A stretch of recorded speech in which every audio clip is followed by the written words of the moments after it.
Bonjour, bonsoir.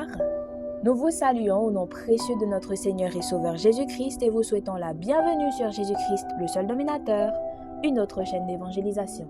N'oubliez pas de vous abonner, d'aimer et de partager pour que l'évangile aille le plus loin possible. Vous êtes actuellement à l'écoute de la méditation du jour et aujourd'hui notre méditation a pour titre « Construis ton témoignage ». Construis ton témoignage.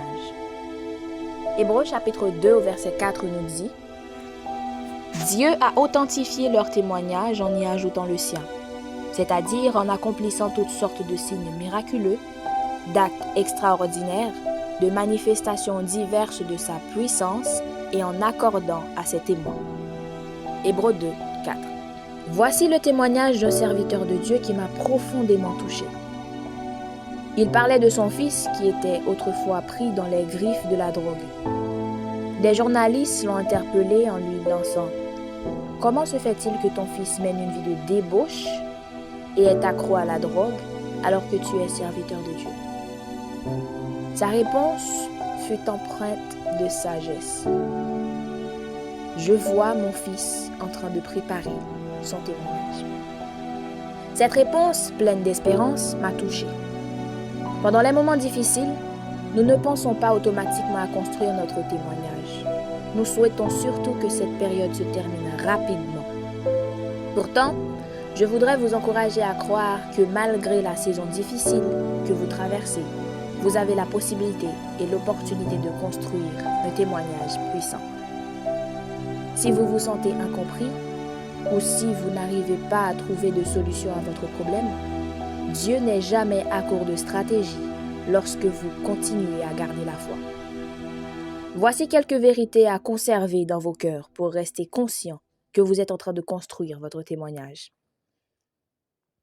Rappelez-vous que Dieu n'est jamais à court de ressources et de stratégies. Rappelez-vous que croire en Dieu, c'est aussi croire en son processus.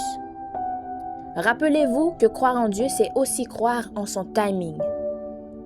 Rappelez-vous que votre vie est entre ses mains et que tous les cheveux de votre tête sont comptés. Rappelez-vous que Dieu vous aime et qu'il ne vous laissera jamais tomber.